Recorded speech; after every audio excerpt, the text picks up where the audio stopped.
Viewers, आज दिसंबर का पहला संडे और हर साल इस दिन जो है वो सिंधी कल्चरल डे मनाया जाता है। इस हवाले से तकरीबात होती हैं, तालीमी इदारों में भी को करिकुलर एक्टिविटीज़ कंडक्ट की जाती हैं, स्पेशली सिंध में। तो इसी हवाले से मैं न्यूज़, इलेक्ट्रॉनिक मीडिया और सोशल मीडिया पे देख रहा था, तो मेरे जहन में ये ख्याल आया कि क्यों ना एक वीडियो इसके हवाले से बनाया जाए कि कल्चर और एजुकेशन में क्या रिलेशनशिप होता है, क्या ताल्लुक होता है। अक्सर लोगों को यही नहीं मालूम होगा कि कल्चर और एजुकेशन में क्या रिलेशन होता है। जिस तरह से कि फ़िलासफ़ी, साइकोलॉजी या दूसरी चीज़ें एजुकेशन की बेस है, पिलर है, इसी तरीके से कल्चर भी जो है वो एक अहम बुनियाद है। एजुकेशन कल्चर को ट्रांसफ़र करती है, प्रमोट करती है और ये इसका एक लाजमी जुज़ होता है।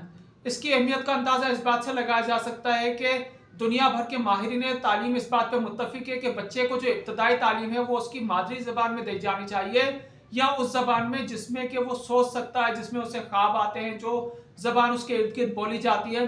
क्योंकि अगर किसी और ज़बान में दी जाएगी तो उसे डबल मेहनत करनी पड़ेगी, एक उस लैंग्वेज को सीखना और एक जो उसको मैसेज दिया जा रहा है, जो कुछ सिखाया जा रहा है उसको सीखना। तो लिहाजा हमें अपने कल्चर को प्रमोट करना चाहिए। कल्चर में हर चीज़ आ जाती है, जिसमें कि रहन सहन, खाना पीना, उठना बैठना, हमारे अकायद, नज़रियात, आर्ट, अदब, ये हर चीज़ आ जाती है।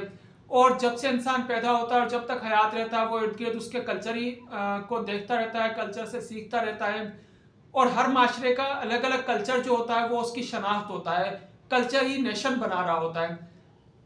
इस जो कल्चर होता है इसका मकसद ये नहीं है कि किसी दूसरे से नफरत की जाए या तशद्दुद हो या तासुब हो, बल्कि कल्चर का मकसद मोहब्बत और हम आहंगी होता है। इसकी मैं एक एग्जाम्पल इस तरह से दूंगा कि हिटलर दुनिया का एक बड़ा जालिम शख्स है, जिसके बारे में आप सब लोगों ने सुन रखा होगा, जिसकी वजह से करोड़ों लोगों की मौत वाक़ई हुई। तो ये जो हिटलर था, ये इसके अगर आप हिस्ट्री पढ़ें, इसके बचपन के बारे में पढ़ें, तो ये असल में आर्टिस्ट बनना चाहता था, लेकिन इसे उस इदारे में दाखिला नहीं मिला। अगर इसे दाखिला मिल जाता तो दुनिया एक बड़ी तबाही से बच जाती, क्योंकि जो सॉफ्ट फीलिंग रखने वाला शख्स होगा उसको आपने तशद्दुद मिजाज नहीं देखा होगा। और हमारे माशरे में कल्चर और आर्ट गायब होता चला जा रहा है, जिसकी वजह से हमारे माशरे में अदम बर्दाश्त फ़रोग पाती चली जा रही है। और अपना कल्चर ना होने की वजह से, प्रमोशन ना होने की वजह से दूसरा कल्चर हमारे ऊपर इम्पोज होता चला जा रहा है, जिसको हम डाइजेस्ट भी नहीं कर पाते। और हमारे लिए तकलीफ दे होता है जब हम ये देखते हैं कि दूसरे कल्चर और दूसरे लोगों के बारे में हम लोग पढ़ रहे होते हैं और हमारी जनरेशन इस तरीके से उस जानिब जारी होती है जो कि हम लोगों को काबिल कबूल भी नहीं होता, लेकिन अपने कल्चर में भी हम शर्म महसूस कर रहे होते हैं। तो लिहाजा तालीम का एक बुनियादी मकसद ये भी है कि किसी फ़र्द को उसके माशरे से हम आहंग करना। अगर वो माशरे से हम आहंग होगा, माशरे से बात कर सकेगा, उसका नज़रिया और माशरे का नज़रिया एक ही होगा, तो वो वहाँ पे माशी और माशरती ज़िंदगी गुजार सकेगा, उसके लिए वहाँ पे सर्वाइव करना आसान होगा। लेकिन अगर वो कम्युनिकेट ही नहीं कर पाए तो वो अपनी बात किस तरीके से दूसरों तक पहुँचाएगा और किस तरीके से उस माशरे में रहेगा। जब हम किसी दूसरे मुल्क में जाते हैं तो जाने से पहले हम उसकी लैंग्वेज सीखते हैं, आइल्स करते हैं, मुख्तलिफ कोर्स करते हैं, उसके कल्चर के बारे में मालूमात हासिल करते हैं। जब वहाँ के सफ़ीर यहाँ पे आते हैं तो भी वो यहाँ की ज़बान सीखते हैं, ताकि वो यहाँ पे अपनी ड्यूटी को बेहतर तौर पे सरअंजाम दे सकें। मुख्तलिफ कौमी दिनों के मौके पे वो अपने पैगाम यहाँ की ज़बानों में नशर करते हैं।